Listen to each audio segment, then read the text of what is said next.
Hi all. ఇప్పుడే నెట్‌ఫ్లిక్స్‌లో రీసెంట్‌గా రిలీజ్ అయిన స్పానిష్ లిమిటెడ్ సిరీస్ అయిన 'ద గార్డెనర్' అనే సిరీస్ చూసా. ఎలా ఉందంటే బాగుంది గైస్. నాకైతే నచ్చింది. బాగా తీశారు. కొంచెం స్లో పేస్డ్ డ్రామా మాట ఇది. అంటే రొమాంటిక్ థ్రిల్లర్ జానరే కానీ కొంచెం స్లో పేస్డ్‌గా వెళ్తది. కానీ బాగుంది. ఇంకోటొచ్చేసి ఈ సిరీస్‌లో మనకి 6 ఎపిసోడ్స్ ఉంటాయి. ఈచ్ ఎపిసోడ్ మనకి 45-50 మినిట్స్ ఉంటదన్నమాట. కమింగ్ టు ద ప్లాట్ ఏంటంటే మనకి ఓపెనింగ్ సీన్‌లోనే హీరో ఒకడిని ఇంజెక్షన్ చేసేసి చంపేస్తాడనమాట. ఆ బాడీని తీసుకెళ్ళి వాడు గార్డెన్‌లో పాతిపెడతాడు. ఈ సీన్ జరుగుతున్నప్పుడు మనకి బ్యాక్‌గ్రౌండ్‌లో నరేషన్ వస్తదనమాట వాళ్ళ అమ్మది. నాకది బాగా నచ్చింది. దాంట్లో ఏంటంటే మనకి స్టోరీ ఎక్స్‌ప్లెయిన్ చేస్తారు. అసలు హీరో ఎవరు? వాళ్ళ అమ్మ ఎవరు? అని చెప్పేసి మనకు చెప్తారనమాట. చిన్నప్పుడు హీరో ఇంకా వాళ్ళ అమ్మ కార్‌లో వెళ్తున్నప్పుడు ఒక యాక్సిడెంట్ జరిగి హీరోకి బ్రెయిన్‌కి దెబ్బ తగులుతదనమాట. దానివల్ల ఎమోషన్స్ అండ్ ఫీలింగ్స్ అనేవి పూర్తిగా పోతాయి. వాడికి జీరో ఎమోషన్స్ మాట. ఏముండవు. అదే యాక్సిడెంట్‌లో వాళ్ళ అమ్మగారికి కూడా ఒక కాలు పోతదనమాట. అక్కడి నుంచి ఇలా మర్డర్స్ చేసి వీడు గార్డెన్‌లో అవి పాతిపెడుతూ ఉంటాడు. ఇలా మనకి హీరో అండ్ వాళ్ళ అమ్మగారి క్యారెక్టర్ మనకి చెప్తారు. నెక్స్ట్ మనకి వీళ్ళకి ఇంకొక కాంట్రాక్ట్ వస్తదనమాట. ఒకళ్ళని చంపాలి అని చెప్పి. అది ఎవరంటే మన హీరోయిన్ మాట. అయితే హీరోయిన్‌ని చంపడానికి వీడు కొన్ని ప్లాన్ చేసుకుంటూ ఉంటాడు. ప్లాన్ చేస్తున్నప్పుడు ఏమవుతదంటే వీడికి సడన్‌గా ఫీలింగ్స్ రావడం అనేది స్టార్ట్ అవుతది. ఈ ఫీలింగ్స్ రావడం వల్ల వీడికి ఫస్ట్ టైం ఎమోషన్స్ అవి రావడం వల్ల హీరోయిన్ మీద లవ్ పెంచేసుకుంటాడు. సో దాన్ని చంపలేకపోతాడనమాట. సిరీస్ అంతా మనకి ఈ పాయింటే ఉంటది. హీరో హీరోయిన్‌ని చంపాడా లేదా? వాడి ఎమోషన్స్ అన్నీ పక్కన పెట్టుకొని. హీరోయిన్‌కేమో వీడు ఇలా కిల్లర్ అని తెలిసిందా లేదా? నెక్స్ట్ పోలీసోళ్ళు వీళ్ళని పట్టుకున్నారా లేదా? ఇది మనకి ప్లాట్ మాట. ఈ సిరీస్‌లో మనకి పాజిటివ్స్ ఏంటంటే హీరో యాక్టింగ్ మాట. వావ్! వాడైతే చాలా బాగా చేశాడు. ఎమోషన్స్ ఉన్నప్పుడు ఒకలా ఉంటాడు. సడెన్‌గా ఎమోషన్స్ టర్న్ అయినప్పుడు ఒకలా ఉంటాడు.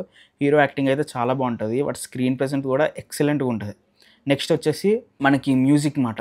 మ్యూజిక్ అయితే చాలా సూతింగ్ ఉంటది. చాలా బాగుంటది. ప్రెజెంట్ ట్రెండింగ్ సింగర్స్‌తో కూడా పాడించారు. నాకు తెలిసి ఒక సాంగ్ బిల్లీ ఐలిష్ కూడా పాడినట్టుంది. లిరికల్‌గా మనకి స్టోరీలో బ్యాక్‌లో అలా ప్లే అవుతూ ఉంటది. అది బాగుంది. ఇంకొకటి ఏంటంటే స్టోరీ ప్రోగ్రెసింగ్ కూడా మనకి బాగుంటది. నార్మల్‌గా లీనియర్‌గానే వెళ్ళిపోతూ ఉంటది స్టోరీ. దాంట్లో మనకి చిన్న చిన్న ట్విస్ట్‌లు అనేవి రివీల్ అవుతూ ఉంటాయి. ఇంకొకటి ఏంటంటే దీంట్లో మనకి గార్డెన్ గురించి ప్లాంట్స్ గురించి ఇవి కొన్ని చూపిస్తారన్నమాట. అవి నాకు బాగా నచ్చాయి. కొన్ని ల్యాండ్‌స్కేప్స్ కానీ వావ్! చాలా బాగున్నాయి అవి. చూడ్డానికి మనకి స్క్రీన్ మీద చాలా బా అనిపిస్తాయి. సినిమాటోగ్రఫీ వాళ్ళు చూపించడం కూడా చాలా బాగా చూపించారు. ప్లస్ ఆర్ట్ డిజైన్ వాళ్ళు కూడా ఎక్సలెంట్‌గా చేశారు. హీరోయిన్‌కి గార్డెన్స్ అంటే ఇష్టం అన్నమాట. వాడు దాన్ని తయారు చేసుకునే విధానం కూడా మనకి చాలా బాగా చూపిస్తారు. వాళ్ళ ఇంట్లోనే వాడు ఒక పెద్ద గార్డెన్ అనేది సెటప్ చేసుకుంటాడు. అది మనకు చూపించేది చాలా బాగుంటది. ఒక మంచి ఆర్ట్ డిజైన్ చేశారన్నమాట. Coming to the character performances. క్యారెక్టర్ పెర్ఫార్మన్సెస్‌లో ఫస్ట్ మనకి హీరోయే. హీరో అయితే చాలా బాగా చేశాడు. నెక్స్ట్ వచ్చేసి హీరో వాళ్ళ అమ్మ క్యారెక్టర్. వావ్! తనైతే చాలా బాగా చేసింది. డైలాగ్స్ కూడా చాలా బావుంటాయి. వీడెప్పుడు లోలోకెళ్ళినా, ఏం చేసినా చాలా బాగా సపోర్ట్ చేస్తది. ఒకటేంటంటే హీరోని వీళ్ళ అమ్మగారు మనకి వాడుకుంటున్నట్టుగా కొంచెం మనకనిపిస్తది. కానీ యాక్చువల్‌గా వీడి మంచి కోసమే అన్నట్టుగా ఉంటది. అది మనకి సిరీస్ మొత్తం చూసినాక మనకు అర్థమవుతదనమాట. ఇంకొచ్చి హీరోయిన్. హీరోయిన్ క్యారెక్టర్ నాకు పెద్దగా ఏం అనిపించలేదు అంత. ఎక్కువగా మనకి సిరీస్ మొత్తం తన చుట్టే తిరుగుతది. పర్లేదు తన స్క్రీన్ ప్రెజెన్స్ బావుంది గానీ పెద్ద క్యారెక్టర్ అయితే మనకి పెద్దగా అంతగా ఏం అనిపించదు. ఇంకా పోలీస్ వాళ్ళు ఇద్దరు ఉంటారని చెప్పాను కదా! ఇద్దరు ముసలి పోలీసులు.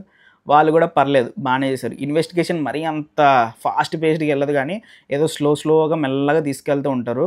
దానికి కొంచెం చిన్న చిన్న ట్విస్ట్‌లు ఉంటాయి. అది పర్లేదు. ఇంక ఓవరాల్‌గా సిరీస్ చూడాలా వద్దా అంటే చూడొచ్చు. మంచి డీసెంట్ సీరీస్.